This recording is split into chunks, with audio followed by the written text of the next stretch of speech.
Happy Monday and happy December 1st. My name is Laura, and over here I romanticize my life as I try to get back to my hobbies that I dropped due to a life's worth of ADHD burnout.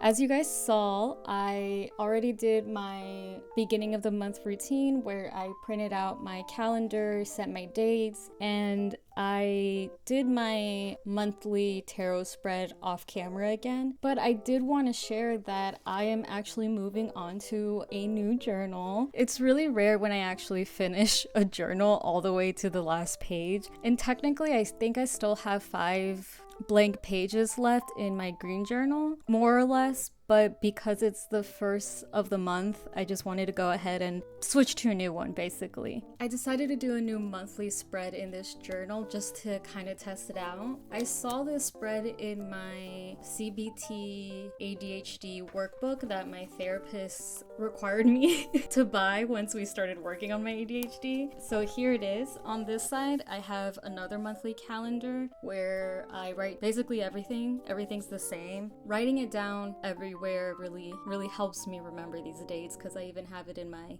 phone calendar and everything. And over here is the new spread that I was talking about. So the way that this is split up is between urgent and non-urgent tasks. and then important and not important tasks. And this is basically where I'm gonna put all my tasks of the month. And right now, since I'm not in school, if I need to make a whole list for one day, I'll just use sticky notes. But the idea is that from here, blank page, do a running task list, and then just bring some of those into a certain day, is where my training process is going. But I really love this idea because during my last individual session, I basically realized that I don't even have my own boundaries when it comes to prioritizing, and that's why I never get anything done. Basically, for me and my brain, everything's important and everything is urgent. Everything needs to be done now, and since I'm not doing anything, I'm failing in life and I'm a horrible person. That is literally the constant stream of thinking that's in my head. So after working through the workbook and trying to figure out healthy boundaries between my tasks, which I'm still working on, I would love to give you guys examples, but I don't have any at the moment. I'm really hoping that chart really helps me out, especially when school starts, which is a month from now.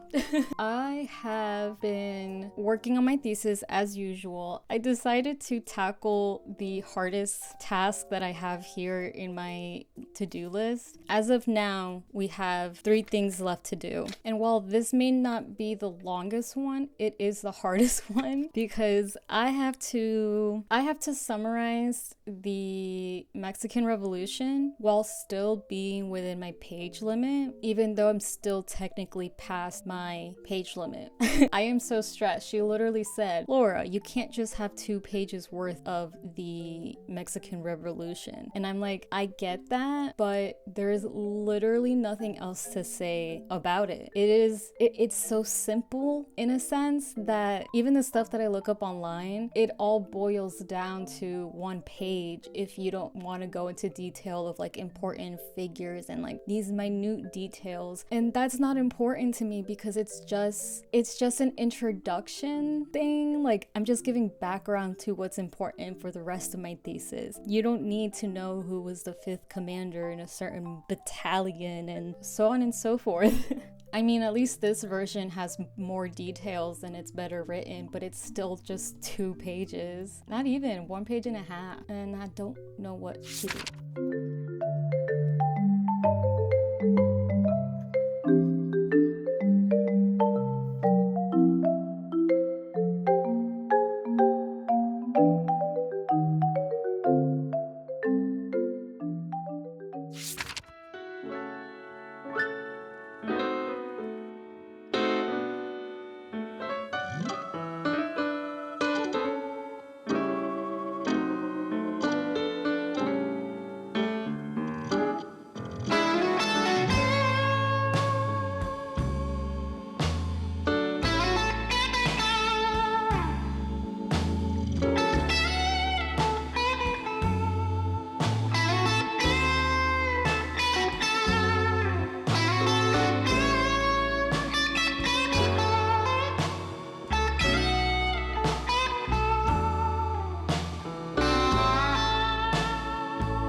the ex-residents recounts her being kind of nice, which was rare. Then you're listening to Missy talk about how some things were wrong at Alon, but some things were brilliant. And that's when the doc starts to tell us that some people's lives did change for the better. Like Peter here graduated.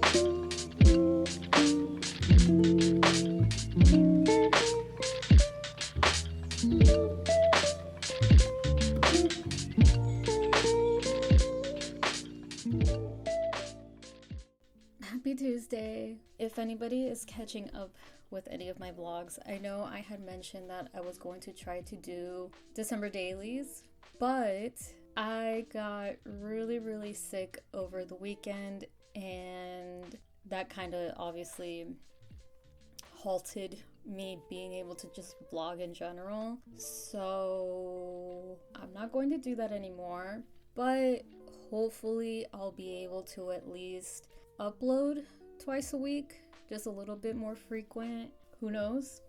I feel a lot better today, thank God. And also today I had an appointment with a new psychiatrist, and I wanted to vlog the whole experience, but as soon as I walked in, I don't know, I just got really nervous. But they had the cutest emotional support dogs, and one was with me the entire time, so that was pretty cool.